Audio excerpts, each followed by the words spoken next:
Hello, friends and family, loved ones, and those that share love, care, and relationship with me. Hello, alchemists and dreamers and magicians. How are y'all today? So, yeah, I wanted to get on here and just share some love and continuity and what I've been receiving since we talked last time, since I shared last time. So, yeah, I talked about being frustrated last time with some of the disconnection and, yeah, the interference and isolation. Like, I shared a little bit about that, my frustrations with, yeah, what I was kind of like irritated with, like, lately. Because I've been seeing like a lot of people like feeling depressed and in despair and feeling discouraged and all of that. And it's not like I've been feeling that in so many ways. Like I do like feel it, like it'll come and go, in waves. But yeah, I was more feeling frustrated for those, that I love and care about. And I see them going through a hard time in their own dark night. And like it just makes me like upset. Like when I see like us messed with. But yeah, telling that story of Inanna and Ereshkigal, Inanna's descent down into the underworld and then her return, her ascent as whole and as one, you know, yeah, just that little story and expression of sharing, like, yeah, it really did help, like, kind of spark some things for me. And it was like, oh, yeah, well, allow them their own journey through their dark night, like, yeah, and it's a gift and a blessing and it'll be all right. But yeah, it's just like some of me that I'm just tired of unnecessary pain and suffering. Um, but maybe, yeah, some of it is like what we get to receive, what we get to go through. And maybe that puts the fire under our bum or helps us in some way raise ourselves up. And yeah. And so, like, thank you for the gift of pain and those messages that our suffering can allow us or help us see.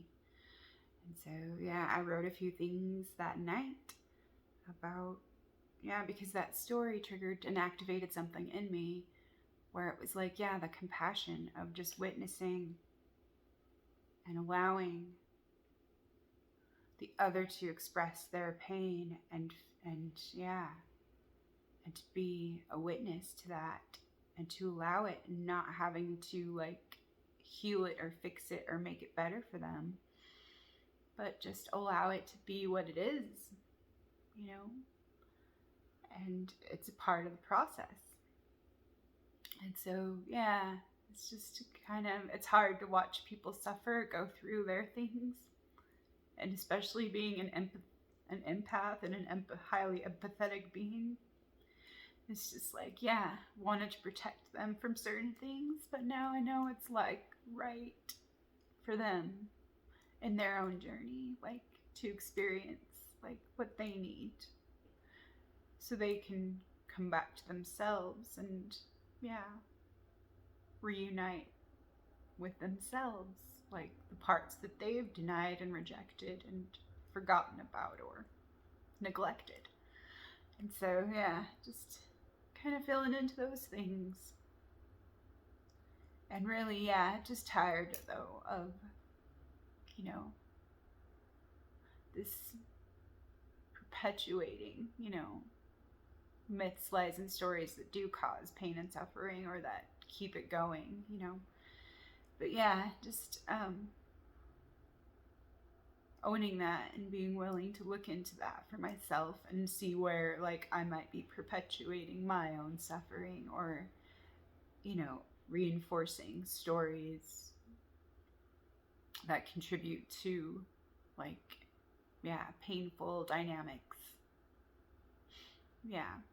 And so, yeah, just looking at those things and being willing to let them go being willing to release them, being willing to allow like what is and where we're at right now, and knowing that it's all okay, and also remembering to invite the joy and holding that gratitude for like all of this life, you know, all that contributes and adds and fertilizes and nourishes life. And yeah, part of that is bullshit too. And so just remembering to thank the bullshit, because yeah, bullshit has a part to play too. And so the story that activated, yeah, that remembrance in me. Because yeah, that's what it's all about, remembering. Remembering and awakening, letting go. Yeah. And so, yeah, about compassion, the compassionate helper beings, and being a witness and allowing the expression and allowing her to be heard and to be seen and to be acknowledged. Yeah, it's legitimate. So, what can our pain and suffering show us that we need, you know? So I wrote, let go of agendas, strategies, roles, and identities. Witness others in their descent and choose to embody allowance and compassion. Allow them their journey into wholeness. Allow them their own suffering. Allow them their own experience. Allow them their own expression. Allow them their story and their stories. Allow them their wounds. Allow them their care, or their apathy too. Allow them their right to awaken and choose. Allow them their life, their right to choose. Allow them their light. Allow them their blinders. Allow them their sight. Allow them their journey through their own darkest night. Allow them their process of change. Allow them their darkness. Allow them their fight. Allow them their choices, their lessons, their plight. Allow them their gifts. Allow them their strengths. Allow them their discovery and remembering of their ways. Allow them their failures and allow them their triumphs. Allow them their wisdom and their folly and innocence. Allow them their ignorance. Allow them their arrogance. Allow them their pride or humility. Allow all possibilities.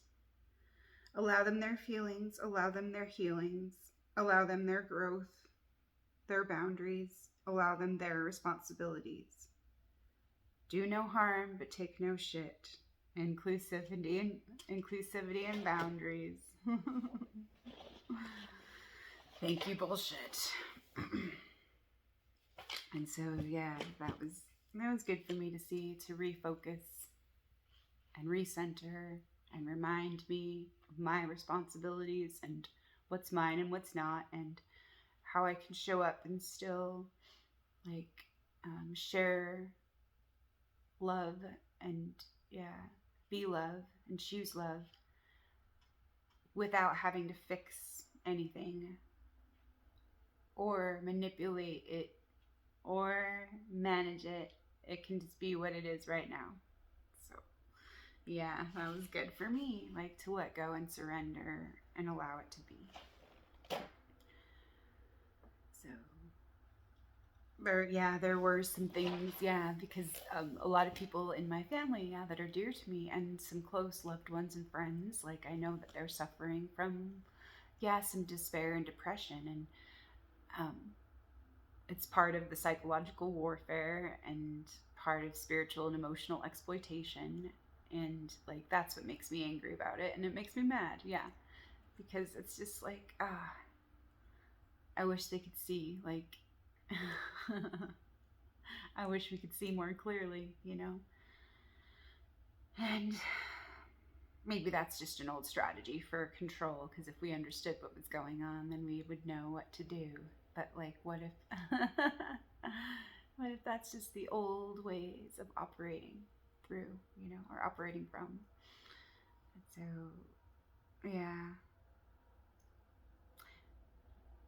feeling into like just being and not doing, and like non-action, making the room for inspired action. Um, yeah, to move when I feel led to move, you know? Yeah. So there were some personal things and some personal stories and like some old lingering, yeah, expectations, small resentments, just disappointments, I guess, like in my own ways of how I want it to be, my own preferences, you know. But yeah, it's just like surrendering and letting go again, letting all that stuff go. And so, yeah, just remembering to pray, like really, and to have like hold that intention of goodwill and seeing the light and like the love that's all around, and that's everything that is possible. And like, yeah, just knowing that it is part of the process, the healing process, and the growth process, and the process of change. And it's not always easy. It's sometimes it's like just amazing and it feels really good, and sometimes it feels like such a struggle and such a burden. But yeah, just letting it go, and asking for help, and asking to receive more clarity, and just letting it be, and just being here with me, being love for me, paying attention, and allowing me to feel my feelings and let them move through me. And yeah,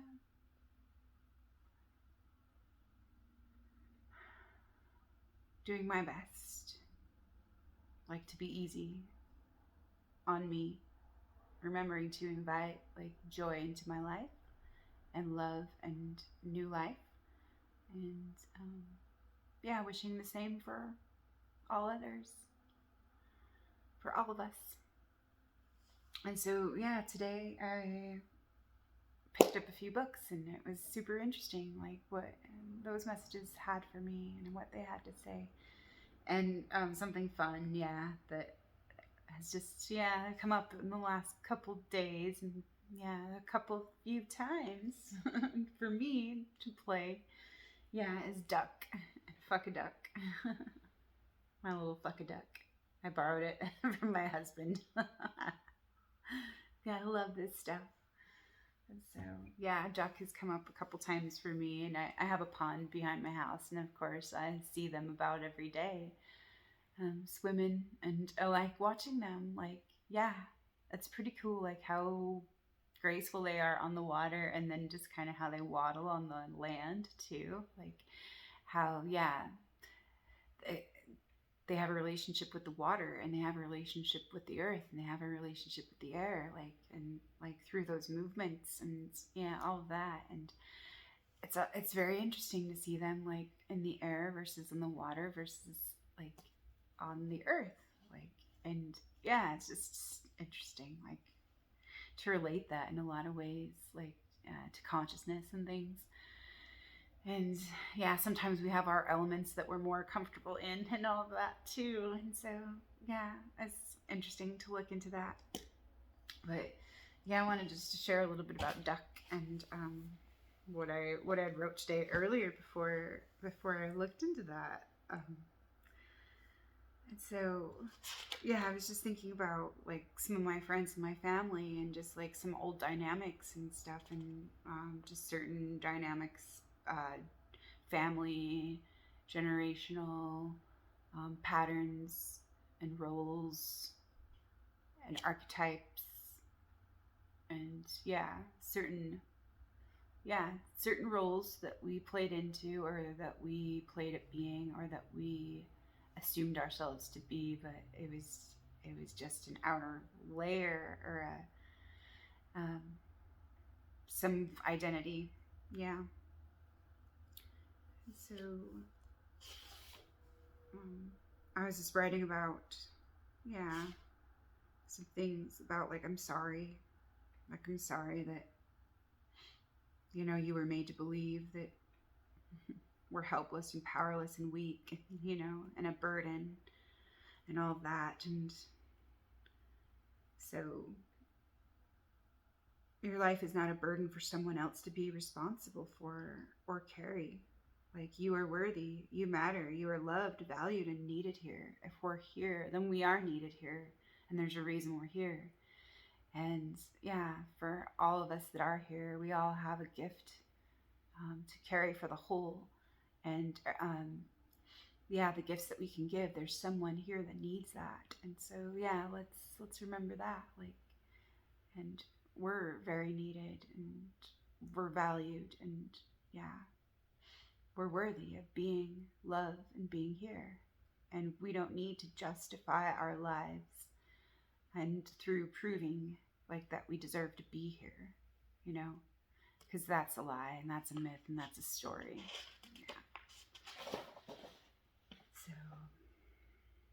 just resilience, free will, free choice and integrity, willingness, self-mastery, alchemy, growth, and inclusivity, integration, accountability, truth, letting go, receptivity, humility, love, service, understanding, peace, goodwill, authenticity. So my responsibility is to be my love for me. My responsibility is to respond to me. My responsibility is to be true to me. My responsibility is to show up and care for me. Yeah. And so I'm feeling sad for all those who are feeling depressed and down in the dumps, feeling the despair, discouragement, the psychological warfare, and the fuckery chumps, the shadow dumps, emotional and spiritual exploitation and sabotage, mind control. It's not hard.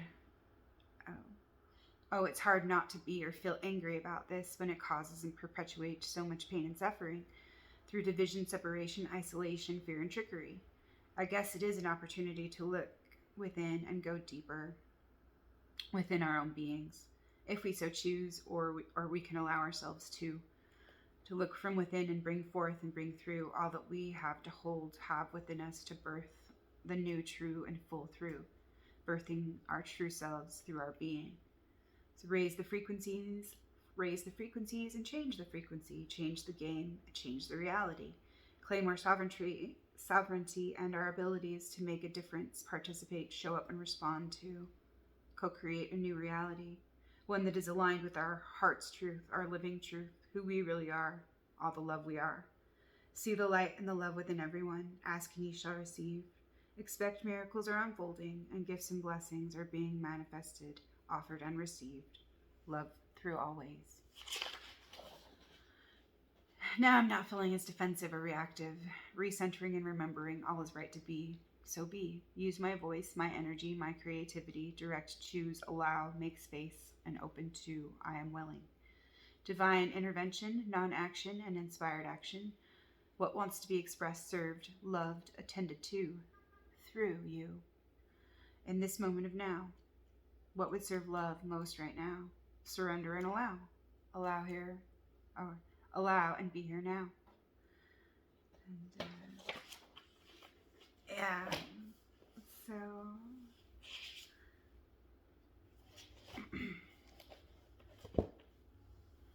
yeah, I'm sorry that they made you believe yeah, that you are stupid or your body's some dumb beast with no intelligence or legitimacy, you know. And I'm sorry, yeah, that there's so much manipulation and gaslighting going on, and they pat you on the back for going along with their prescriptions and their descriptions. Be good little girls and boys, you know, or else you're out in the cold all alone. So yeah, that's just like, yeah, the exile and the outcast speaking. Yeah, the one that doesn't belong, you know. So thinking about being ridiculed, misunderstood, and scapegoated, yeah, that really sucks, but oh well, fuck a duck.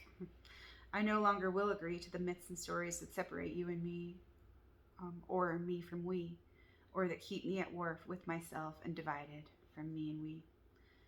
So Yeah. I choose another true story, another story that's more aligned with where I am and with where I'm going. So that's what I choose for myself. So, yeah. What wants to be birthed into being through love today, and what wants to be known, what wants to be included to come home, what wants to be included and released, what is my love asking me, what is my love offering me, what do I know that I can allow myself to see, what can I surrender so I can be free, what can I honor so I can be at peace. Yeah. And those are just like, yeah, questions for me. And so, yeah, I just decided to let it go and just to be. Just sit here and just be led by, yeah, my own impulses. Yeah. And so, yeah, I picked up some interesting things and I want to share a few things with you. So, yeah, the first one, duck. This is my Animal Speak book by Ted Andrews, and I read about duck. Like, I read about duck like about once a year. And it's just like nice to refresh, and to get some clarity and be clear. And so, yeah, ducks have to do with the emotions, and that's not a surprise with the relationship with water that they have. And the keynote is emotional comfort and protection. Their cycle of power is spring and summer. The duck is probably the most common waterfowl because of its connection to water. It is linked to the feminine energies, the astral plane, and to the emotional state of humans.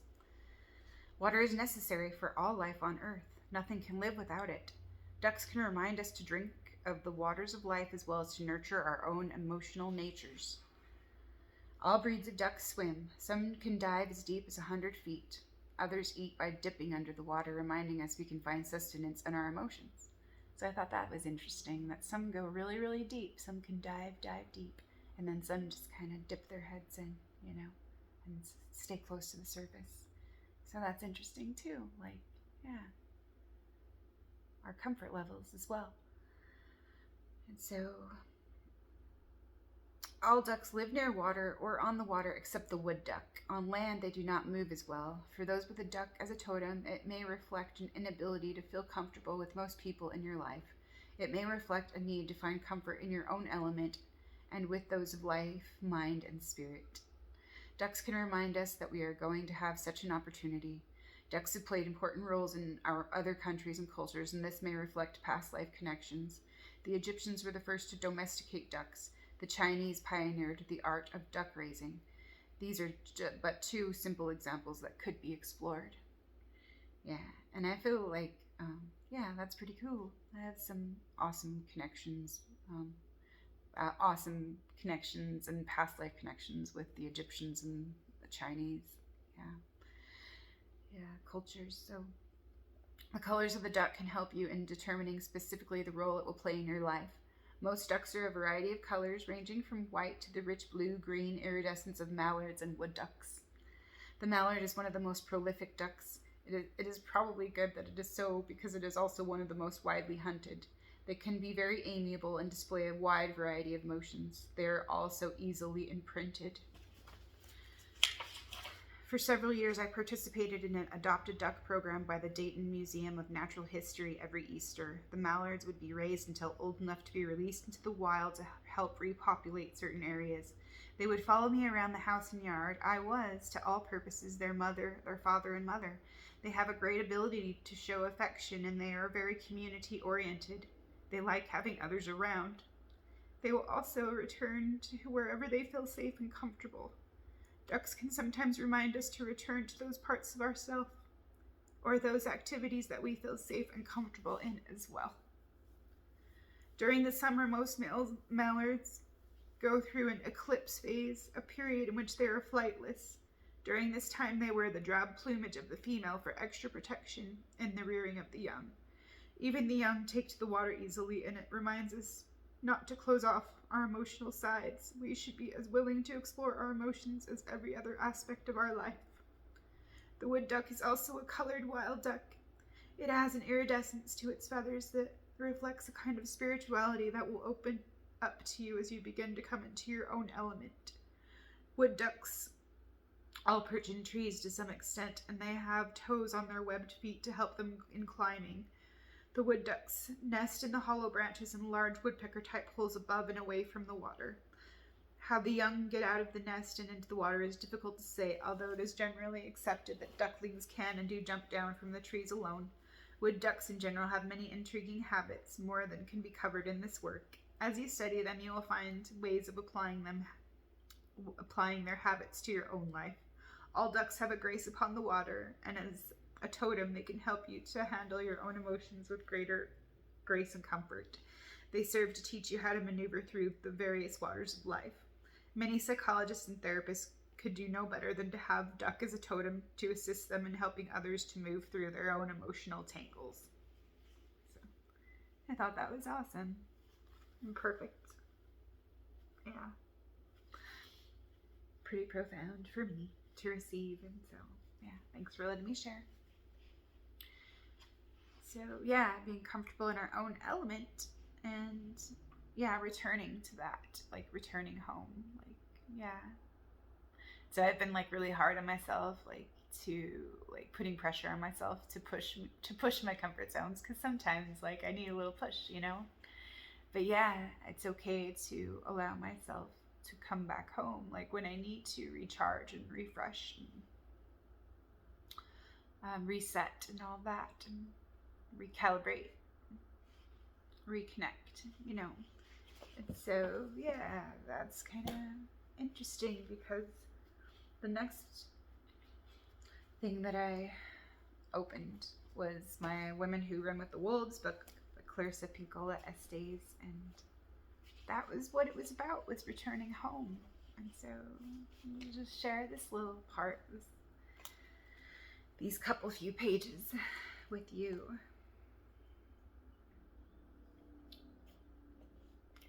So while archetypes may emanate through us for short periods of time in what we call numinous experience, no woman can emanate an archetype continuously. Only the archetype itself can be ever able, all-giving, eternally energetic. We may try to emulate these, but they are ideals not achievable by humans and not meant to be. Yet the trap requires that women exhaust themselves trying to achieve these unrealistic levels. To avoid the trap, one has to learn to say halt and stop the music. And of course mean it. A woman has to go away and be with herself and look into how she came to be trapped in an archetype to begin with. The basic wild instincts that determines only this far and no farther, only this much and no more, must be retrieved and developed. That is how a woman keeps her bearings. It is preferable to go home for a while, even if it causes others to be irritated, rather than to stay and deteriorate, and then finally crawl away in tatters. So women who are tired, temporarily sick of the world, who are afraid to take time off, afraid to stop, wake up already. Lay a blanket over the banging gong that cries for you to infinitely help this, to help that, help this other thing. It will be there to uncover again, if you wish it so, when you come back. If you do not go home when it is time, we lose our focus. Finding the skin again, putting it on, padding it tight, going home again helps us to be more effective when we return. There is a saying, you can't go home again. It is not true. While you cannot crawl back into the uterus again, you can return to the soul home. It is not only possible, it is requisite. Cutting loose, diving in. What is homing? It is the instinct to return, to go to the place we remember. It is the ability to find, whether in dark or in daylight, one's home place. We all know how to return home. No matter how long it's been, we find our way. We go through the night, over strange land, through tribes of strangers, without maps, and asking the odd personages we meet along the road, what is the way? The exact answer to where is home is more complex, but in some way it is an internal place, a place somewhere in time rather than space, where a woman feels of one piece. Home is where a thought or feeling can be sustained instead of being interrupted or torn away from us because something else is demanding our time and attention.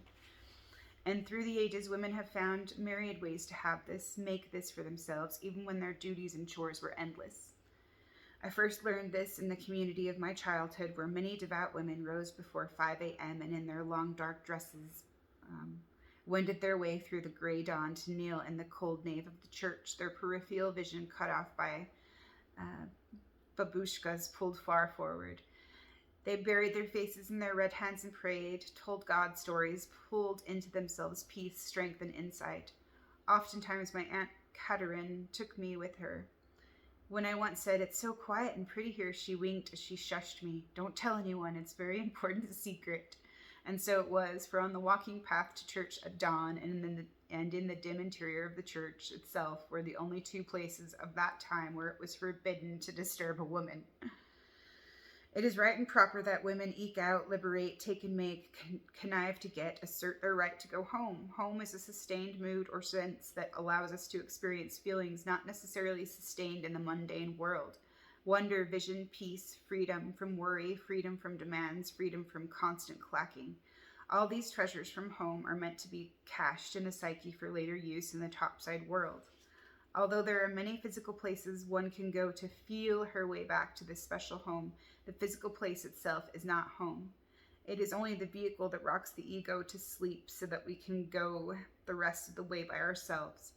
The vehicles through and by which women reach home are many: music, art, forest, ocean, spume, sunrise, and solitude.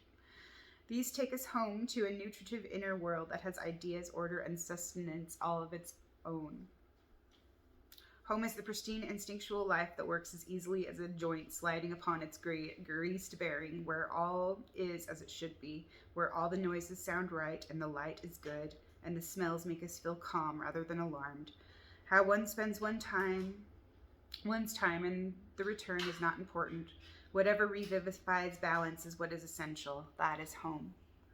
There is not only time to contemplate, but also to learn and uncover the forgotten, the disused, and the buried. There, we can imagine the future and also pore over the scar maps of the psyche, learning what led to what and what we will go next, and where we will go next. The most important thing I can tell you about the timing of this home cycle is this: when it's time, it's time.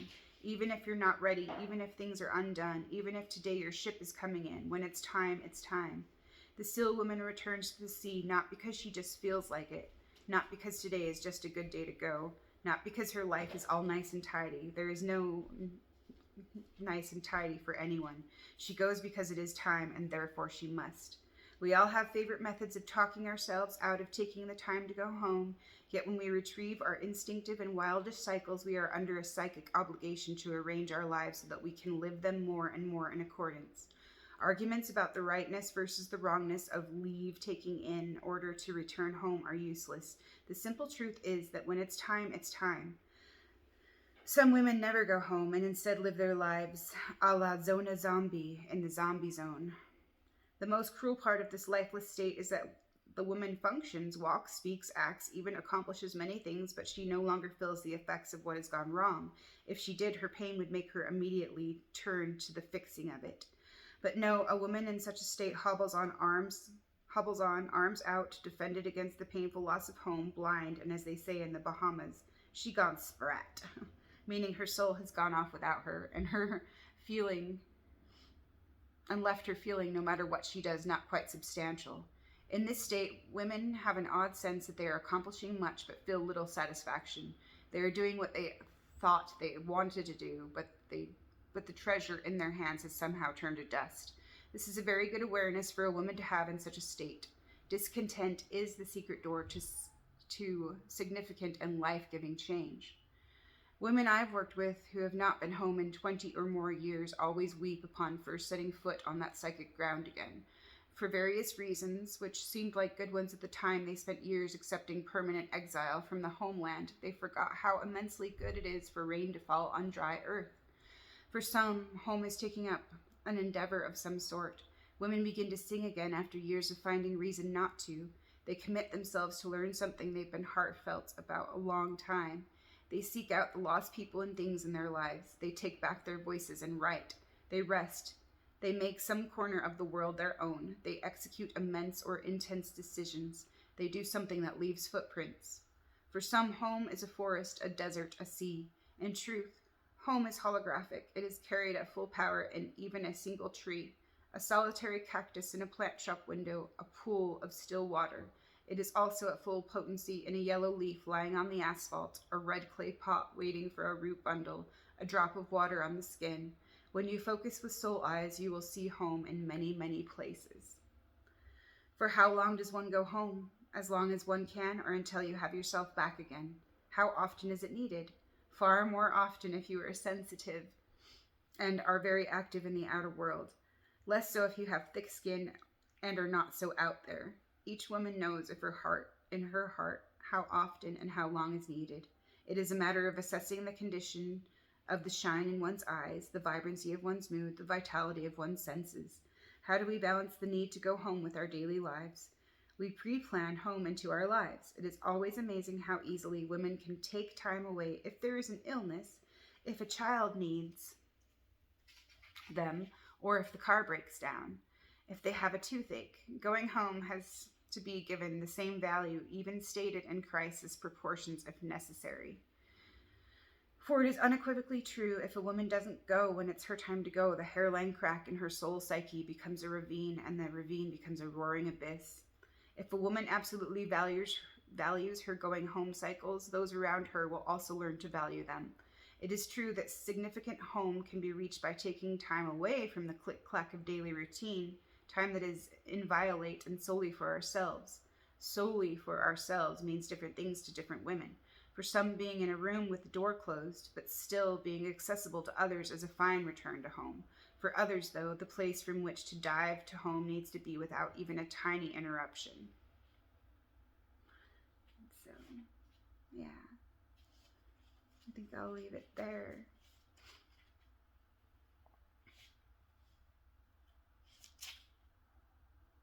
Oh, yeah, there's this one little part that I want to share. So,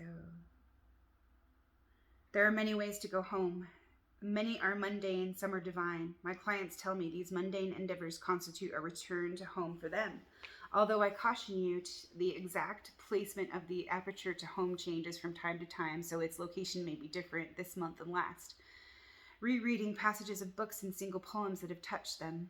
Spending even a few minutes near a river, a stream, a creek. Lying on the ground in dappled light. Being with a loved one without kids around.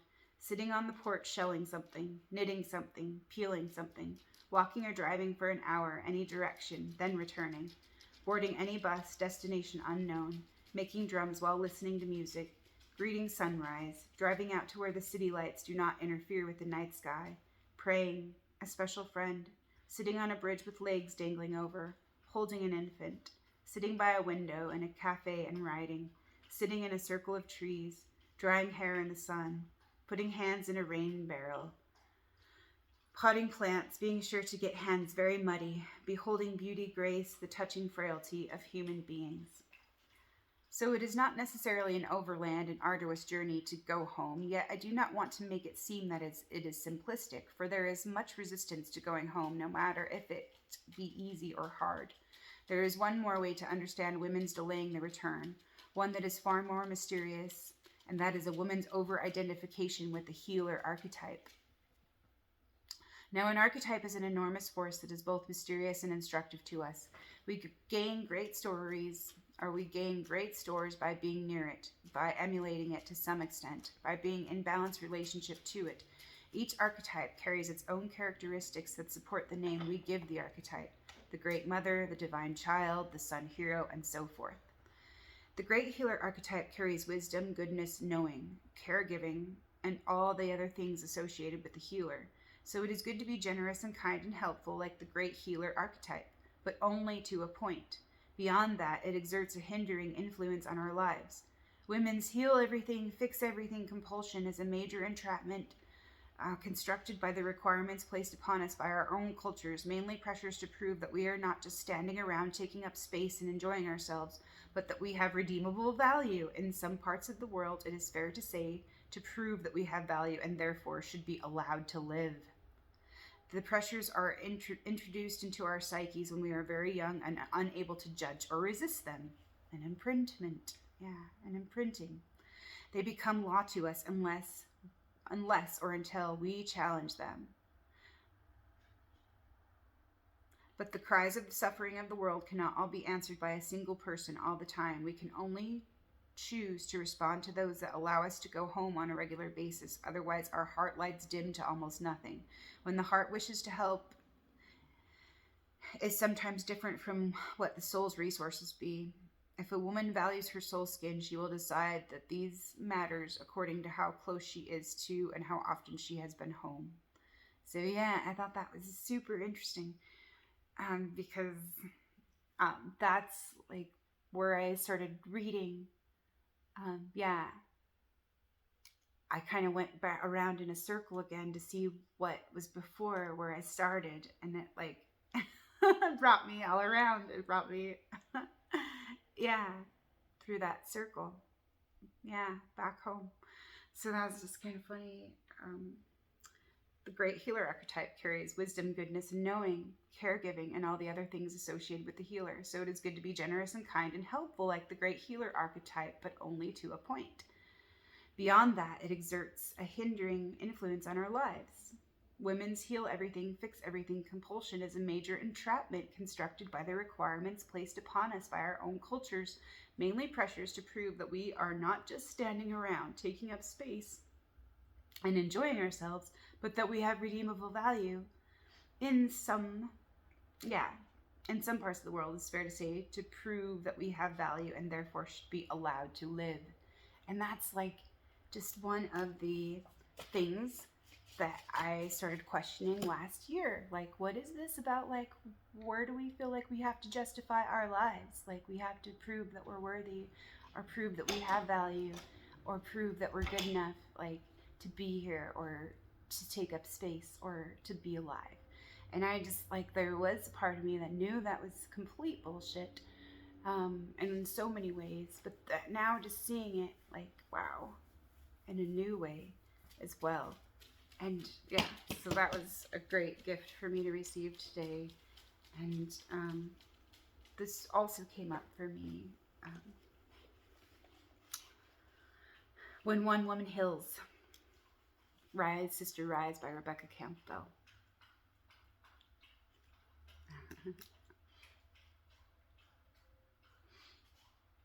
Every woman who heals herself helps heal all the women who came before her and all those who will come after her. Dr. Christiane Northrup. It's easy to look at the state of the planet right now and get overwhelmed, to feel that there is nothing that we could possibly do to turn it around. But I don't believe that that's true. Every tiny effort affects the greater whole. It's never ever too late. The tragedies of the earth right now are due to our separation. The way that we treat her is a reflection of how we treat ourselves. The only way to heal the world around us is by first healing ourselves. The more we focus on self-healing, the more chance we have to heal. This breathtakingly beautiful planet we are so blessed to call home. To heal means to make whole. The process of healing brings us back into balance with the whole of life. Therefore, when one woman heals, she doesn't just heal herself, rather she heals the larger whole. When one woman heals and brings herself back into harmony, she sends out ripples to those who came before her and those who will come afterward. She can never truly know the impact, but she can be sure that her personal healing will not just be felt by her. As she is brought into harmony, the whole planet is too. This work of self-healing isn't easy. It requires that we unearth our shadow and sit with it. It's uncomfortable, which is why not everyone does it. Numbing ourselves out is much easier. The fact that you are consciously working on your own personal healing is something that is both courageous and admirable. You are a leader. Just by doing so, thank you for wanting to do it. Rise, sister, rise. What are you being called to heal? And what have you been avoiding healing? What is the first baby step in healing this or these things now? A new paradigm of change. We are entering a new paradigm, going from one age to the next, which means that the linear roles we once built our lives on, the systems and identities that once served us, are all changing, updating, recalibrating. We need to allow ourselves to be moved by the changes, to be fluid, not rigid, regimented, and set. This old ways of waiting until it gets too much to withstand and then doing a complete life overhaul are over, of building the tower as high as we can and being overwhelmed that it must fall. We must listen and allow ourselves to be transformed little by little as it happens. When we surrender to the rhythm of life, we find a new way of being where we learn to dance with uncertainty and be moved and supported by the cosmic intelligence of Shakti, not mourning the loss of the sun, rather appreciating the glow of the moon, not missing the stillness of night, rather celebrating the coming dawn. Aligning your life is a never-ending process. It is a day-by-day, moment-to-moment practice, not a one-off overhaul. Living a life of alignment is a daily practice, checking in, staying on course, redirecting as you travel, noticing what feels good, free and spacious, and what feels restrictive, stagnant, and stuck. What is falling away and what is ready to rise. At present, there is a lot of fast-moving, high-vibrational energy hitting the earth, and the earth is changing at a cellular level. As it does, our physical and emotional bodies attune to this frequency. We are part of the earth, after all. Just as when glass is put under high vibrational pressure, it shatters, we too are the same. Old identities and ways of being that once served us are no longer able to survive. Let the shattering occur, for the shattering allows the pieces to rearrange all by themselves. So, yep.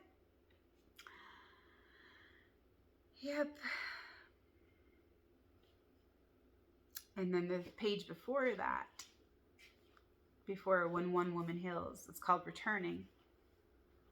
In order to thrive in the age of light, we must fall back into flow with the cyclic nature of life. To do this, we must move from a me focus to a we focus, and remember that all of life is part of a larger whole. We are not separate from Earth, rather we are a part of it. We are the ones that run the risk of not surviving it if we don't heed her calls. It is no coincidence that you are here on the planet right now, that you too have chosen to return at this stage in history, or that this book landed in your hands. May these pages act as an activation, a transmission, an unveiling, an unleashing, a remembering of what you came here to do, and all that you came here to share. With every page that you turn, may we together release any way in which we have learned to keep our feminine power, voice, magic, wisdom, creativity, and light dimmed. May we heal any resistance to or disconnection from the Shakti that wants to flow through each and every part of life. May we release any vows of silence and layers of protection. May we see our sensitivities and intuitive nature as our strengths. May we heal the separation and shadow of patriarchy that exists in the world and within ourselves. May we bow down to the flow of life and receive all that is wanting to be created through us. May we stop persecuting each other. Finally, may we together heal our inner world so that our outer one, our magnificent planet Earth, can continue to be the place that we call home. Rise, sister, rise. Are you ready to surrender to the same force that controls the spinning of the planets, or are you still invested in your own control and strength?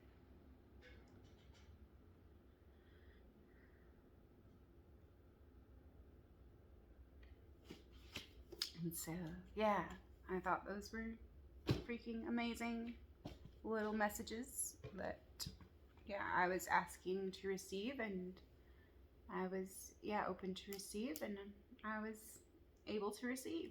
So, grateful for that continuity and for those affirmations and continuity. And so, there was something else that I did read as well that really did help me put it all in focus and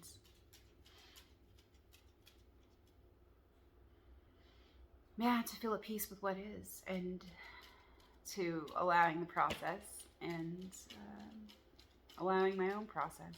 And so,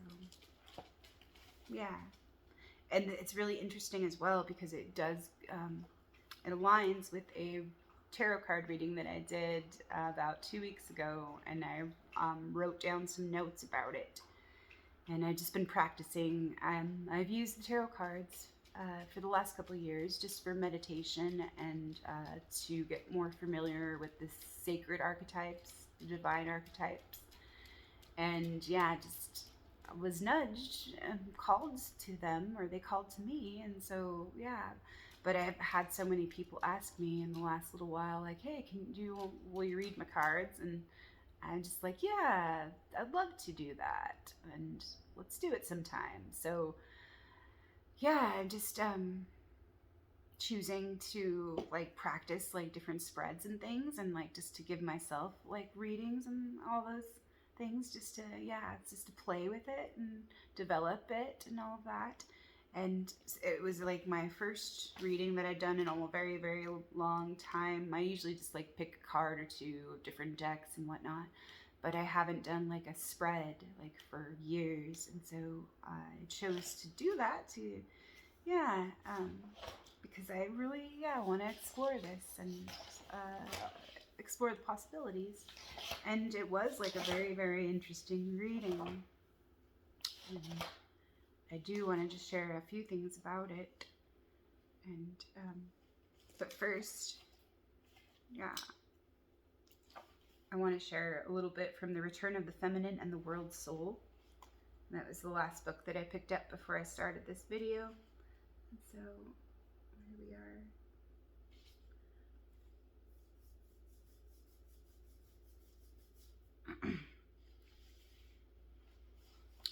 So, as above, so below.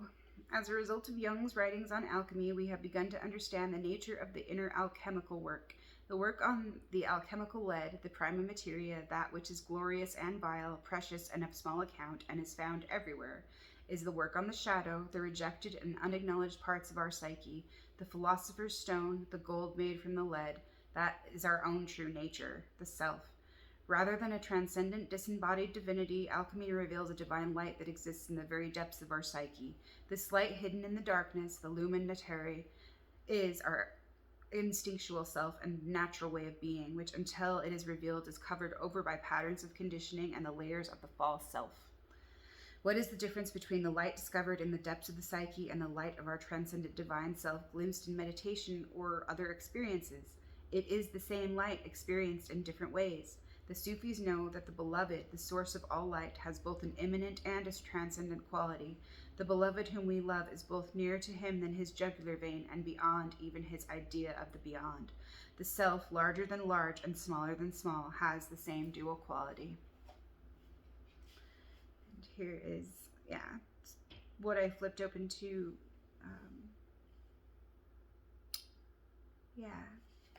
first. We understand what a chemical catalyst can do, yes, but we have forgotten the secret of the alchemists, that this secret belongs to the whole of creation, that creation is also waiting to be catalyzed. It is waiting for this spark to go into it so it can wake up. It's as simple as that. So then creation can wake up. This is the secret of alchemy, releasing the light hidden in nature. Not just the divine light of God in heaven, but the lumen naturae, the light in nature. This is the presence of God in this world. This is the light of the divine in this world, waiting to come out, waiting to be experienced, because the worst thing would be if it happened and nobody noticed it. We are here to experience the divine in creation. You cannot know God as pure essence. It would destroy you. No one knows God but God. But you can know God in creation, not in some abstract sense, but in a lived relationship to this spark in the world. And although we have forgotten it, this spark is the divine intelligence within creation. It is both the creator and the divine intelligence within creation. That's why in the medieval time, in the Gothic time, they tried to understand the divine ordering principles within creation. They found them in the magic of sacred geometry, the principles of divine proportion, and behind those principles is this spark, the divine spark, the spark within matter.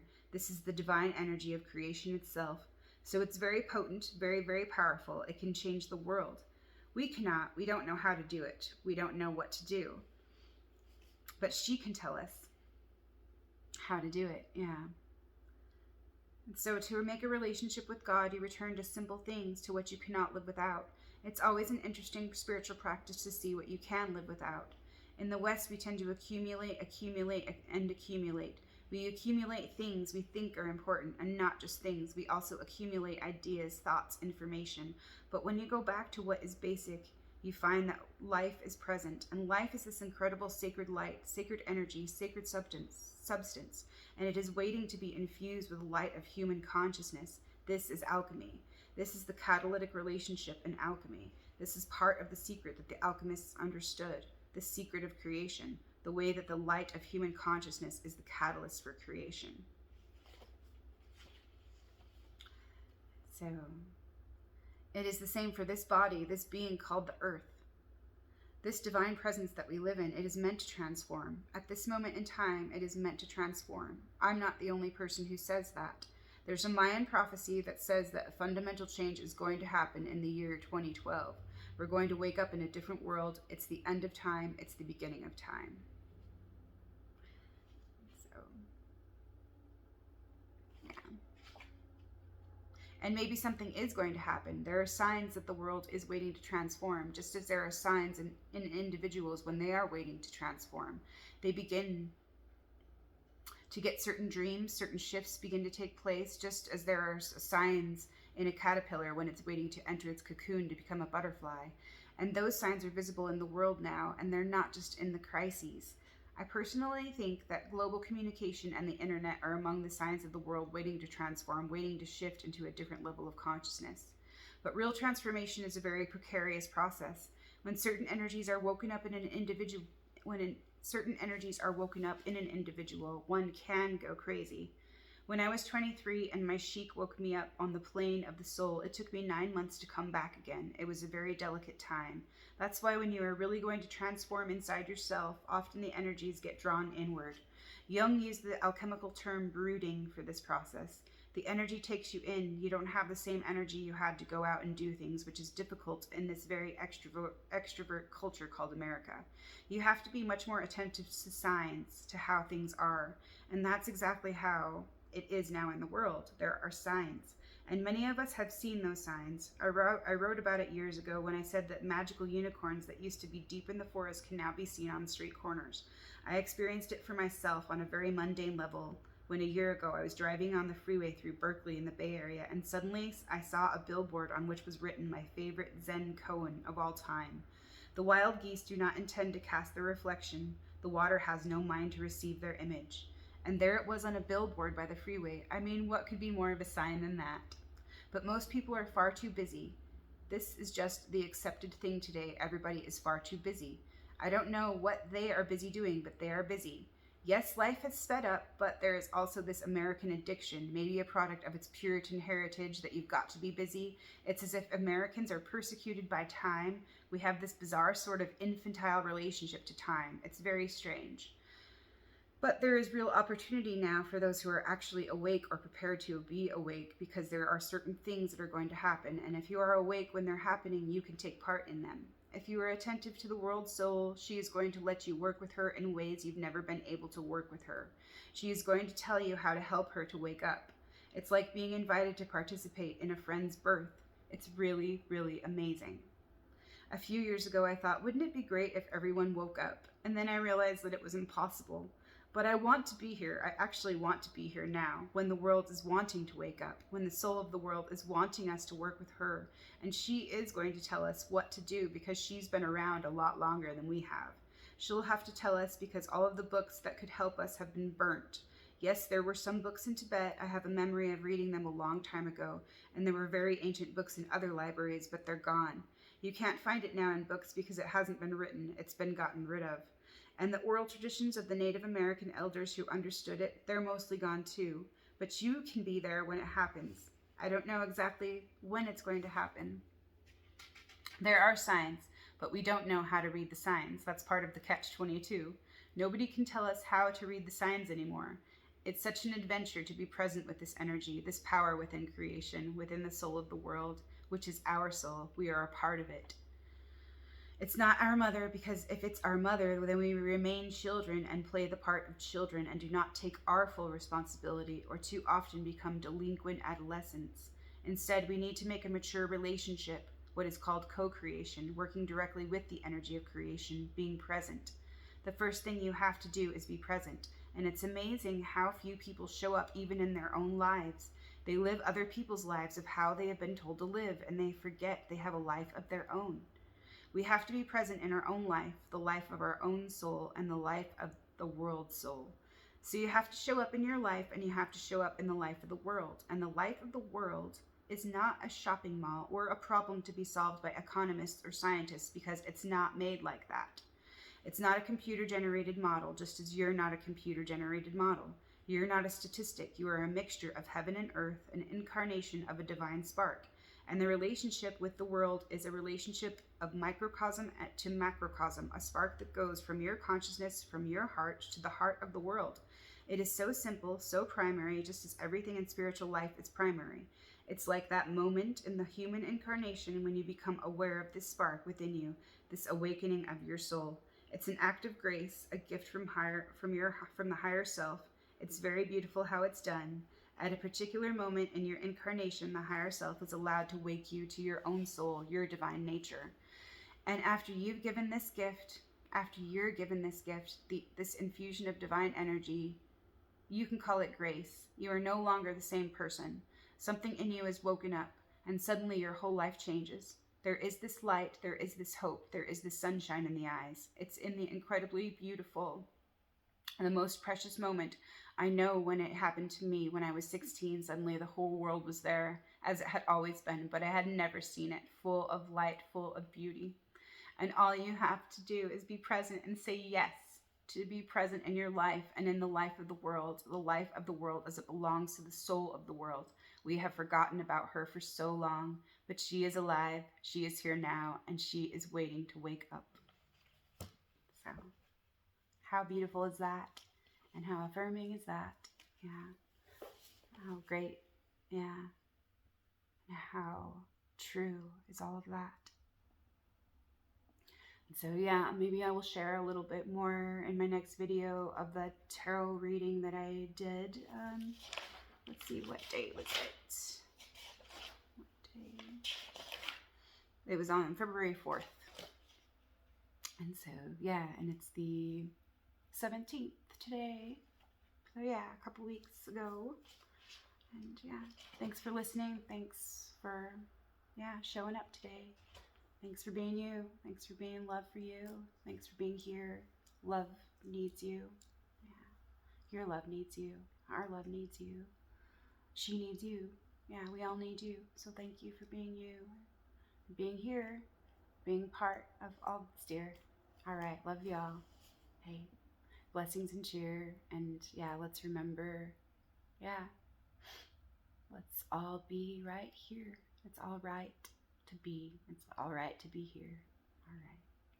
See you next time.